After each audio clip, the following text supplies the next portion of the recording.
Hey guys, welcome back to cinema explanation. और आज हम एक्सप्लेन करने वाले हैं मार्वल की मून नाइट वेब सीरीज के एपिसोड नंबर 3 को। अगर आपने अभी तक एपिसोड 1 और 2 नहीं देखा तो उसका लिंक आपको डिस्क्रिप्शन में मिल जाएगा। मैं आपको रिकमेंड करूंगा कि आप वो दोनों एपिसोड भी जरूर देखें। तो बिना किसी देरी के चलते हैं इस एपिसोड की तरफ। हम देखते हैं कि लायला यहाँ अपना एक नकली पासपोर्ट बनवा रही है क्योंकि उसे पता चलता है कि ऑर्थर को रोकने के लिए मार्क उसके पीछे इजिप्ट गया है। और अब सीन शिफ्ट होता है और हम यहाँ ऑर्थर को देखते हैं जो स्कैरब की मदद से आमिर तक पहुंच चुका होता है। वहीं दूसरी तरफ हम मार्क को देखते हैं जो ऑर्थर के गुंडों से ऑर्थर का पता पूछता है। जब बातचीत से बात नहीं बनती तो हमें यहाँ एक ऑसम फाइट देखने को मिलती है और फाइट के दौरान स्टीवन मार्क को ये सब करने से रोकता है। और तभी मार्क की आंख एक टैक्सी में खुलती है और वो वापस से उन्हीं गुंडों के पीछे पड़ जाता है, लेकिन फिर से स्टीवन उसको डिस्ट्रैक्ट कर देता है। और इस बार जब मार्क को होश आता है तो वो देखता है कि उनमें से 2 गुंडे मर चुके हैं। ये सब देखकर मार्क स्टीवन से कहता है कि तुमने ये सब क्या किया। तो स्टीवन उसको कहता है कि मम्मी कसम मैंने ये सब कुछ नहीं किया, तुम्हें तो पता है कि मुझे मारपीट से कितना डर लगता है। और तभी हमें पता चलता है कि मार्क की एक थर्ड पर्सनैलिटी भी है जिसके बारे में इन दोनों में से कोई नहीं जानता। अब यहाँ खोंशू आता है और वो मार्क से कहता है कि इस तीसरे गुंडे को डरा कर उससे पूछो, लेकिन मार्क को कुछ बताने से पहले ही वो खुदकुशी कर लेता है। अब जब कोई रास्ता नहीं बचता तो मार्क खोंशू से कहता है कि क्या बाकी के देवता ऐसे ही आमिर को आजाद होने देंगे, तुम दूसरे गॉड से हेल्प क्यों नहीं लेते। तो खोंशू मार्क को बताता है कि मेरे इस अनोखे अंदाज की वजह से उन्होंने मुझे पहले ही स्वर्ग से निकाल दिया है और अगर मैं फिर से वहाँ गया तो मुझे वो पत्थर का बना देंगे, लेकिन एक रास्ता है। तभी खोंशू वहाँ से गायब हो जाता है और हम देखते हैं कि दिन रात में बदलने लगा है क्योंकि खोंशू मून से सन को ढक देता है और एक तरह का सूर्य ग्रहण लगा देता है। ये देखकर ऑथर समझ जाता है और अपना काम और स्पीड से करने को बोलता है। इधर मार्क खोंशू से पूछता है कि तुम ये सब क्या कर रहे हो। तो खोंशू कहता है कि देवताओं की सभा बुलाने का बस यही एक रास्ता है। कि तभी वहाँ एक दरवाजा खुलता है और खोंशू मार्क को उसमें जाने के लिए कहता है और बोलता है कि मैं तुम्हें वहीं मिलूंगा। अब मार्क उस दरवाजे से अंदर जाता है तो रिफ्लेक्शन से स्टीवन ये देखकर बहुत खुश होता है कि वो गीजा के पिरामिड के अंदर है। मार्क को वहाँ हैथोर की देवी की अवतार यक्षेत मिलती है। हैथोर और खोंशू अच्छे दोस्त होते हैं, इसलिए खोंशू के अवतार मार्क को यक्षेत समझाती है कि इस बार अच्छे से बात करना।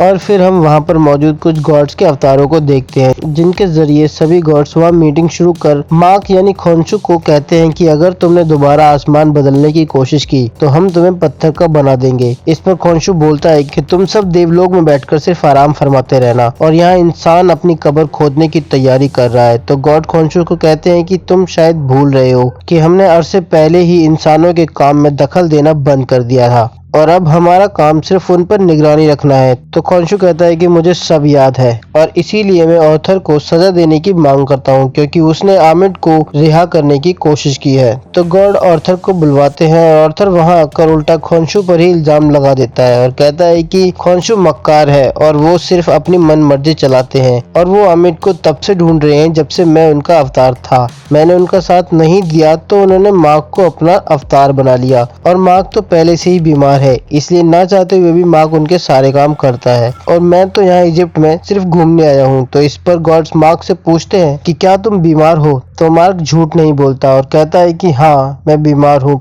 पर खोंशू ने जो कुछ भी कहा है वो सब सच है और ये ऑर्थर सच में गुनहगार है। ये यहाँ आमिर को रिहा करने के मकसद से ही आया है, पर गॉड उसकी नहीं सुनते और ऑर्थर को बाइज्जत रिहा कर देते हैं और खोंशू को बोलते हैं कि ये तुम्हारे लिए आखिरी चेतावनी है, अगर तुमने फिर से ऐसा कुछ किया तो वो तुम्हारे लिए सही नहीं होगा। और इसके बाद गॉड के सभी अवतार वहाँ से चले जाते हैं, लेकिन यक्षेत को खोंशू की बातों में कुछ सच्चाई नजर आती है और वो मार्क को समझाती है कि आमिर तक पहुँचने का एक दूसरा रास्ता भी है और वो रास्ता तुम्हें शेनफू की कब्र से मिलेगा क्योंकि सिर्फ एक शेनफू ही था जिसने आमिर को दफनाया था और शेनफू के ताबूत से ही तुम्हें आमिर तक पहुंचने का रास्ता मिलेगा, पर उसके ताबूत को ब्लैक मार्केट में कहीं बेच दिया गया है। तो मार्क अब शहर में जाता है और एक लोकल बंदे से शेनफू के ताबूत के बारे में पूछता है तो वो लोकल बंदा उससे डरकर भाग जाता है। तभी वहाँ लायला आती है और वो मार्क से कहती है कि तुम्हें जो चाहिए वो मुझे पता है कि कहाँ मिलेगा। तो लायला उसे ब्लैक मार्केट के बड़े डीलर मिस्टर मॉगार्ट के पास ले जाती है और मॉगार्ट ने ही उस ताबूत को खरीद रखा होता है वहाँ पहुंचकर वो दोनों मोगाट के मैनेजर से मिलते हैं और वो उनसे पूछता है कि तुम्हें इसमें इतना इंटरेस्ट क्यों है। तो लायला बोलती है कि हमने उस ताबूत के बारे में बहुत सुना है और मुझे एंशिएंट चीजों का शौक है, तो इसलिए बस एक बार उसे करीब से देखना है। मोगाट लायला को पहले से ही जानता था, इसीलिए वो उन दोनों को देखने देता है, पर ताबूत के पास पहुंचने पर उन दोनों को उस पर लिखी लैंग्वेज समझ नहीं आती। तो इस पर स्टीवन रिफ्लेक्शन से बोलता है कि ये तुम्हारे बस का नहीं, मुझे कंट्रोल लेने दो तो मैं इसे सॉल्व कर दूंगा। बट मार्क कहता है कि अगर यहाँ कोई सिचुएशन बिगड़ी तो तुम हैंडल नहीं कर पाओगे, इसलिए मुझे बताओ कि ये कैसे सॉल्व करें। मार्क की बात मानकर स्टीव मार्क को समझाने लगता है कि ताबूत में रखे कपड़ों पर जो स्टार्स बने हैं उन्हें एक साथ मिलाओ तो तुम्हें आमिर तक पहुंचने का रास्ता मिल सकता है। लेकिन मोगाट को कुछ गड़बड़ लगती है और जैसे ही उसका आदमी मार्क के पास पहुंचता है तो मार्क उसकी गन छीन कर उस पर ही पॉइंट कर देता है और फिर यह मामला बिगड़ जाता है और फिर मार्क और लायला को मोगाट पकड़ लेता है। तभी वहाँ पर ऑर्थर भी आ जाता है और वो मोगाट से कहता है कि ये दोनों तुम्हें कुछ नहीं दे सकते, पर मैं तुम्हें कुछ ऐसा दे सकता हूँ जिसमें दैविक शक्तियाँ हैं। लायला मोगाट से बोलती है कि इसकी बात मत सुनो, ये तुम्हें धोखा दे रहा है, पर मोगाट को जस्ट अभी लायला ने धोखा दिया था तो इसलिए वो उसकी बात नहीं सुनता।